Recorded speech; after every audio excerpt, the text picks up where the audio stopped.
Hello lovelies, I'm Christina and today I'm giving you my review of The Stand by Stephen King.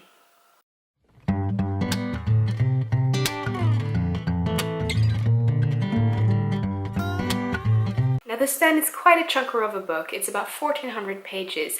I had the physical copy once, but I have no idea where it got into, so maybe someone borrowed it, I don't know. But I've always found the book to be a bit intimidating because of the size of it. So what I did is that I ended up listening to it on Audible instead. The audiobook is about 49 hours. It's narrated by Grover Gardner, which did an amazing job, but it is quite a commitment, but it doesn't feel like it when you can go back and forth and you don't have to carry this heavy chunk around with you.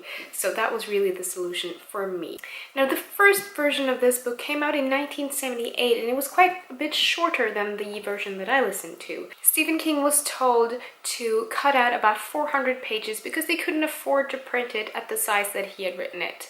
So that's what they did when they first released it. They then re-released it in 1990, an uncut version with all the parts that were cut out. He explains this in the foreword of the book that you don't really have to read the uncut version if you've already read the first released version. It doesn't change the plot line of the story, but he compares it to the breadcrumbs in Hansel and Gretel. The breadcrumbs laid out for them to find their way home that are then eaten. It doesn't change the plot line of the story, but it adds something extra to it and gives us a more depth into the story. I think that's the exact same way with these 400 pages. Now I can't compare it to the first version because I haven't read it, and I probably won't go back and try to read the cut version now that I've read the uncut version, because for me there wasn't really anything that I think should have been left out. Now let's go to the premise of the story. This story starts off with a government facility that experiments on biological warfare. They have invented a super flu that is later in the book called Captain Trips. This super flu is then released by accident. There's one worker at this facility that escapes the facility before it is locked down into quarantine. He then wakes up his wife and kid and says, "We have to go now," trying to run away from this disease. This man is already infected. He then infects his wife and kid, and very shortly after they die, and they are then the cause of the spreading of this super flu. Then we follow how this super flu spreads throughout the US. The story here doesn't tell us anything outside of the US, but we can pretty much imagine that it's going worldwide. It then kills off really quickly over 90% of the population in the US, and we follow firstly the people that are infected and dies and how they spread it further on. And I know a lot of people that I've seen reviews of for this book had some issues with that. They didn't like that they were introduced to characters that just died a few pages later. For me, I thought that was a really good way of portraying how easily and fast this spread, but you know, we can't all love the same things. It's just the way it is. But I thought that was an interesting way to portray the spreading of this disease. Then we get to follow the people who are immune to the super flu and how they struggle with seeing all their loved ones dying, how they cope with the loneliness, how they start looking for other people who have survived, not knowing if there are any other survivors at all.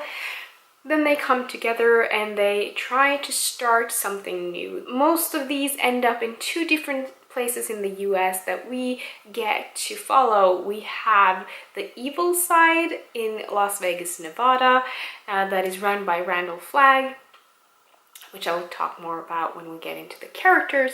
And then you have the good side in Boulder, Colorado, that is run by Mother Abigail. And then we get to see how they try to build up a new society and the complications that come with this. And we follow a lot of different characters on both sides of the story.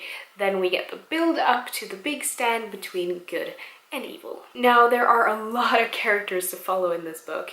For me, Grover Gardner did an amazing job in the audiobook with giving these characters different voices, so it was really easy for me to follow and knowing which characters we were talking about. And especially when it came to the dialogues, he did an amazing job with shifting through characters, and it made it really easy for me to follow. Now I haven't tried reading it, but Stephen King usually does a pretty good job with writing in pronunciations of how they talk and giving them quirky things that really makes it easy for you to follow each character and not get sidetracked and confused by all of these people in the story. Now, Randall Flagg, as I mentioned, when I first was introduced to this character, my initial thought was, oh, the man in black. But I didn't want to investigate this further before I had finished the book. Now that I have, I know that it's not going to spoil any of you guys, because it didn't spoil me any, knowing what happens later on in both The Stand and the Dark Tower series. But Randall Flagg is the man in black. He shows up apparently in 9 of Stephen King novels. I knew that he showed up in a few, but I didn't know there were so many. And I also found out that he appeared in Gwendy's Button Box, which I think I mentioned that I thought that might be him. But that was really interesting to see. The Stand was actually the first book where the man in black was introduced, and for most of the other books that he shows up in, he has the initials RF, with the exception of the Dark Tower, where he is Walter Dim. So I'm definitely gonna keep my eye out for that when I read other Stephen King books in the future. Now, Randall Flagg is a really dark, really evil character, but he's really interesting to follow, and he has a lot of depth and confusion to him that I thought was super interesting to see.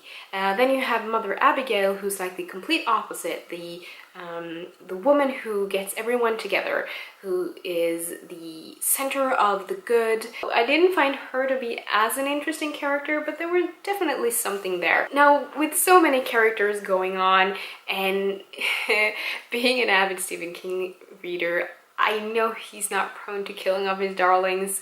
It's gonna happen, and you know that there are characters that you come to love that you have to mourn, and it's the same in this book. So there were some characters I was really sad to see go, for sure. The characters that I really enjoyed following the most was the young pregnant woman Fran.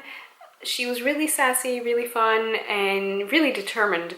Harry Lauder, the character that you just love to hate, he's just an obnoxious person, but he makes for a good story. You also have Stu, the mysterious East Texan guy, who was quite interesting. He added a lot to the story, and he was kind of the good masculine part there that really took responsibility. A lot of characters, and the thing that Stephen King does so well is the character development, and as well as building up the characters so that you get to know them so well. This is why some parts of his books drags on for so long, is because you get such an in-depth look into the characters and into the world that he's built. This for me is something that I truly enjoy, and I really liked it in this book. He did a phenomenal job with just that. There were 2 characters that were my absolute favorite. No, 3 characters actually that were my absolute favorites. That was Kojak the dog. Yes, a dog. It had to be. It's very obvious in this book that Stephen King is a dog person, not a cat person, but I'm not going to say more about that. There was Nick. Nick is a deaf mute. This, of course, is a bit complicated in the world that they now live in, but he manages pretty well, and he does have some sort of ability as well. Now, my absolute favorite of all the characters in this book has to be M-O-O-N, that spells Tom Collin. Now, Tom is such a wonderful character. He is a mentally handicapped adult person who is then acting pretty much like a child most of the time, but he is such a strong character, and he's such a brave character. And I had a feeling the moment we were introduced to this character that he would be a very central role in this story, and he definitely is.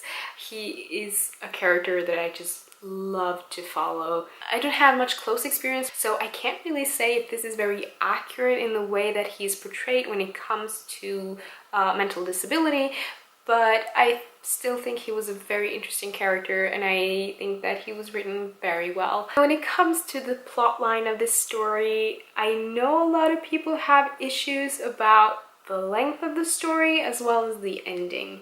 Now, this is not something that I had an issue with. There is a build-up to a big climax that happens about 200 pages before the story actually ends. And I remember thinking when that happened, I was like, okay, now what are we gonna do for the next 200 pages?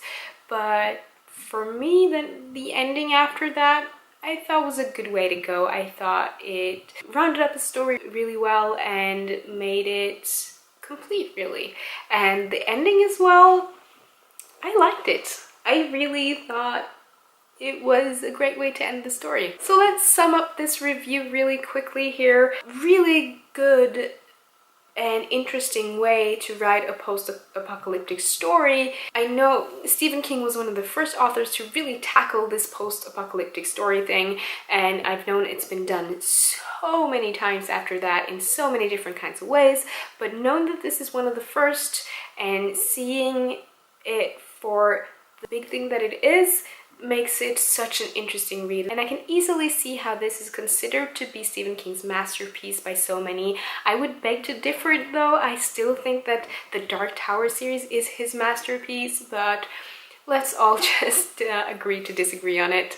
But I can still see the magnitude of The Stand and why people put it up there as one of his best works. Now, there's nothing really I can pinpoint on in this story that I think was super negative.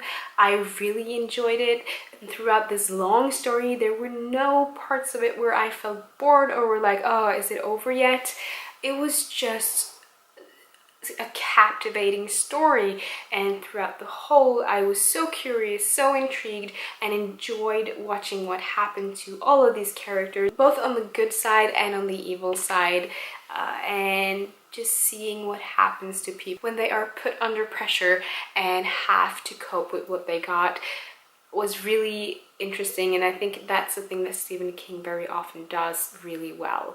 It is also really well written. Overall, this was just a super enjoyable read, and I would highly recommend it. That being said, if you are new to Stephen King and you are not the one that loves really big books, I'm not sure I would start off with this one. I would maybe start off with Misery or Bag of Bones, maybe even Wendy's Button Box or Cujo. There's a lot of places you can start that isn't as big of a commitment as The Stand is. But if you love big books, go ahead, have fun and enjoy the ride. It is truly amazing, and it is definitely going to be one of my favorite Stephen King novels for sure. One of the extra things I want to mention that I really enjoyed, and I know a lot of other avid Stephen King readers enjoy it as well, is, well, it's sort of a blessing and a curse by now. Stephen King has a way of putting Easter eggs for his readers throughout his books, so he will put characters from other books into this one, and certain happenings that happens in other stories into that story, so they're all kind of connected in a way. So you start looking for that, start to see some kind of similarities to other stories you have written. So for me, I've started really overanalyzing this and trying to see a lot of things throughout the stories, and I might just be bugging myself out and seeing a lot of things that aren't there. But for me, it's my personal Stephen King scavenger hunt, and I'm really enjoying it. I'm having so much fun. Oh shit, I'm such a geek. I think that about concludes my review of The Stand by Stephen King. I truly loved it, and I would love to hear what you thought about it if you've already read it. I'm considering watching the TV series of it as well. I haven't seen that before, so if you've seen it, let me know if you think that's something that I would enjoy, or if you would just recommend not watching it. I don't want to watch it if it's shitty. But if it's good, then sure, it would be interesting to see if it holds up to the books and the story. So thank you so much for watching. Don't forget to hit that subscribe button if you haven't already, and give it a big thumbs up if you liked it. And I will see you in my next video soon. Goodbye!